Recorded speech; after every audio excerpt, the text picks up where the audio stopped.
All right, we are here with a, what year? 2004? 2004, and this generation ran through 2007 through 02 to 07, I think. No, 03, 07. Okay, he corrected me, 03 to 07, I wasn't sure. Anyway, we're here with a common problem. If your Dodge Grand Caravan, Chrysler Town & Country, or Plymouth Voyager, and I think they made, I forget when they quit making it. I think they may have quit that in 2000. They may have quit making that. But Okay. I'm That is for sure the models that we know that this is a problem. What was the symptoms? large amounts of white smoke coming out of the tailpipe. Looks like a blown head gasket, but it does not smell like a blown head gasket. You can tell the difference by the smell. No, it smells like raw gas. Right. And we had a random cylinder misfire. In this case, was on number 2. Yeah. 2. So it had some other codes that would randomly throw. It had to do with the fuel injection. But the one that was consistent was number 2. Okay. Well, let's take this and we'll show you real quick the wiring harness. Look, there are videos out there taking this intake manifold off. We're not going to go into all that. We're just going to show you what the real problem is. All right, there we go. Appreciate that. Good light. You just undo your injectors and the harness after this intake manifold off, and down, you just trace it down and in the back here, and there's one of those red safety clips that is the bane of everyone's existence. And you basically, yeah, that thing. Pop that out, unplug the harness, and get it up out of there. Let's step out to the edge of the garage, and we'll get a little more light, and we'll show you what has happened more than likely. Okay. Get in here. These harnesses melt together for whatever reason. There's a lot of heat back there. It's near the manifold. And I don't know that there's the amperage draw possibly with these injectors may cause some of this too. I'm not sure about that, but I know that they do melt together. I read something about it just being that the casing around the wire was just poor quality. And there's probably not enough heat protection from the manifolds and such, but this bundle of wire right here they're all melted together. So what happens is in this case, the pulse that is going for, I don't know which injector it is, but there's another injector that is actually pulsing the number 2 injector to be firing when it shouldn't be firing. So it's dumping and pouring gas into the engine. So I don't know that these harnesses are available. I haven't done the research on it. We're going to try to fix this one. You just have to peel everything back, get everything separated, and we haven't dialed in exactly how we're going to repair it yet, but when we do, we'll come back and show you what we did to fix it. He's trying to get this fixed so we can sell it. Not going to shortcut it. We're going to fix it right. And, me and him are going to get to work on this, and we'll be back. All right, we got them all separated, and as you can see, it was all melted into one, well, blob, I guess you would say. Everything was shorted to itself. It's a miracle it even ran. So what we bought was not a Dorman fan. You've seen me mention how I hate Dorman, but this is all the auto parts store had. This is a professional builder series. So it looked like it was a little better quality than some of the stuff I've seen out of Dorman lately. Instead of an insulated butt connector, they come with a single butt connector and then heat shrink sleeves. So set back up. We are going to go through the process of repairing one of these wires, and then we will that will be the same process for repairing all of them, so that we won't make you sit here and watch that. So all right, pick this one right here. It's the easiest one to get to. Got some good cutters over there, as those do. Yeah, they do. Don't cut back too far, just no more. Trick is you don't want to cut off any more wire than you have to, because going to try to not have to add any back. Oops, sorry. And we knock over the camera.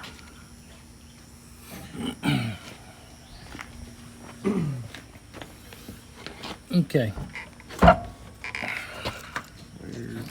right. leave you a little fresh end on that. Think we can shorten it up a little bit? Yep, that's what I'm saying.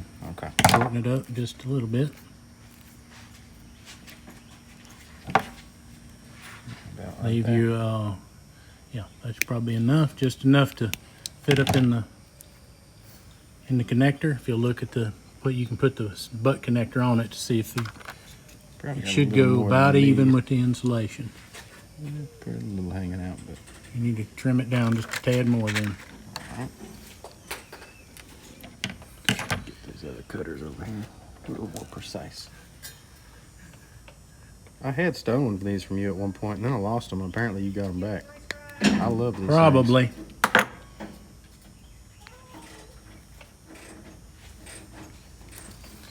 All right. Make sure you put the heat shrink tube on the wire. All right, we're gonna test the length again and see if it's a little closer. Yeah, that's pretty good. Maybe a little more.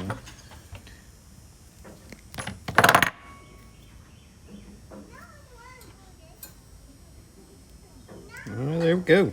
All right. Let's check this side. It probably needs to be trimmed a little bit. Hey.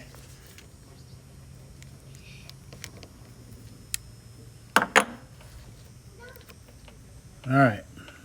And we are good. All right. Well, get the crimpers. Oop, there they are.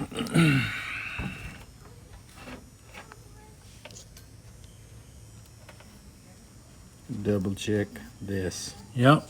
Make sure your heat shrink is on.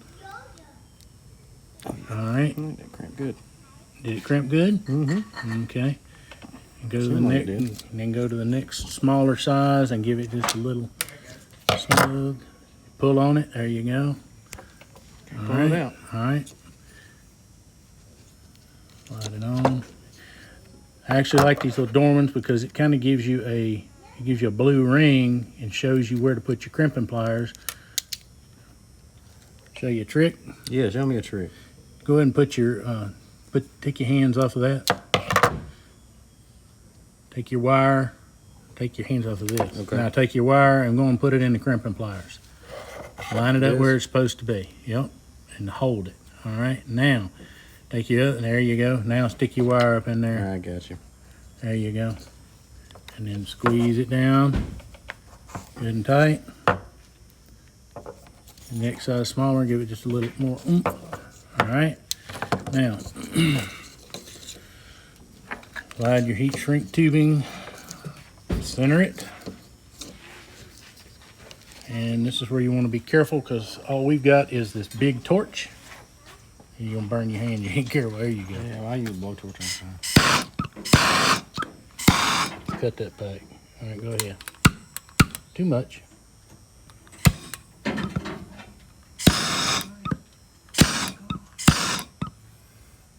Not Go quite ahead. centered, but As long as it's completely insulated. Keep going. All right. that looks pretty good to me. And let it cool off. And then if I'm not mistaken, did the glue ooze out of each end of that? It's about to turn this to glue ooze. That's fine. It's fine. Well, you have to be very careful so that you don't melt all your wiring. Little blast at a time. They make a small propane torch or butane torch that's better suited for this, but this is all we have at the moment. I'll look around and see if I still have a lighter back from my smoking days. I might, so. But that's it right there. That's it in a nutshell. And you do that to each one until they're all repaired. So we're gonna get back after it. We'll come back when it's running.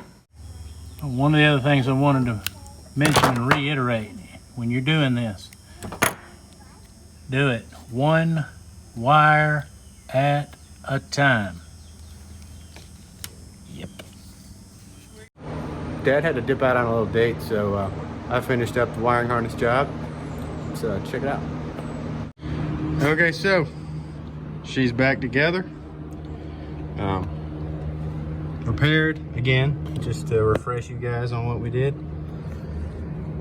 This little harness from down, it's hard to see, but it's back up in here, and it snakes up right under here, and then feeds your fuel injectors with electricity. So anyway, that got all patched up, and let's just see how it runs.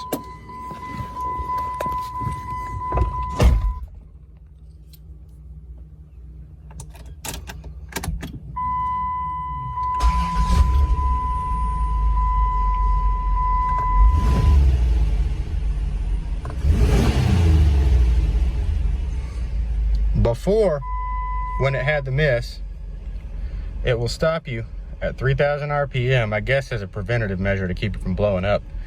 But you can see now it's revving clean past 3 and hitting on all 6. So anyway, if you guys have trouble with very stinky white smoke coming out of the tailpipe of your 2004 or 2007 Chrysler Town & Country, Dodge Grand Caravan, and maybe Plymouth Voyager, this is the fix for you. All right, well, I guess this is going to wrap us up on this repair video of this injection wiring harness. You drove it home last night, 25 miles, and how did it do?